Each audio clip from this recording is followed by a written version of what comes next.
You do know there are different kinds of banks, yes? There are mortgage banks, merchant banks, microfinance banks, your traditional commercial banks. But today we're talking microfinance banks. What are microfinance banks? Calm down, let me explain. Let us use this definition by the Central Bank of Nigeria, the CBN.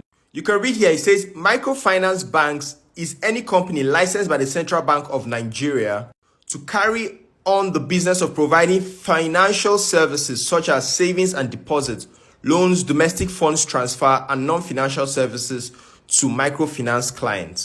What is all that English? What it simply means is that microfinance banks, just like the name implies, is supposed to cater to a segment of people. Number one, the unbanked. Number two, low-income earners. Number three, people that can't access the traditional banks like we used to have them. So typically, what can your microfinance do? Your microfinance bank can give you loans, open accounts for you, transfer funds, buy airtime, do all that. But what can't they do? Your microfinance banks cannot open domiciliary accounts, dollar accounts. They are not licensed to do international transactions, so they can't receive money from abroad. Yes.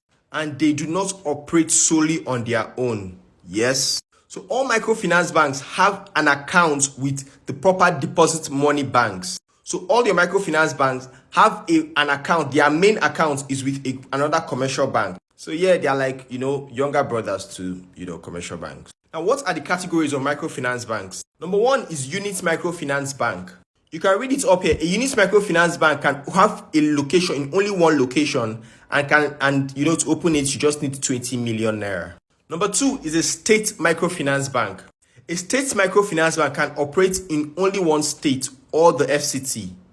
You need to have up to 100 million to open a State Microfinance Bank. And number three is a National Microfinance Bank. A National Microfinance Bank, you can read it here, can operate in different states and open branches in all states of the Federation. And you need about 2 billion. You can see here 2 billion for you to open a National Microfinance Bank. Who can open a microfinance bank? Individuals, communities, NGOs, right about anybody. The number of popular microfinance banks in Nigeria, like Nisal Microfinance Bank, Hasal Microfinance Bank, then we have the new entrants, the one that are mostly online. We have Kuda Microfinance Bank, we have OPay, Carbon, and a number of them. How can you open a microfinance bank if you want to? You can send an application letter to the Director of Financial Policy and Regulation of the CBN, or you can consult the online banker. That's me. I hope you learned something. Let me hear your thoughts in the comment section. Hey, be good and take care. This is the online banker.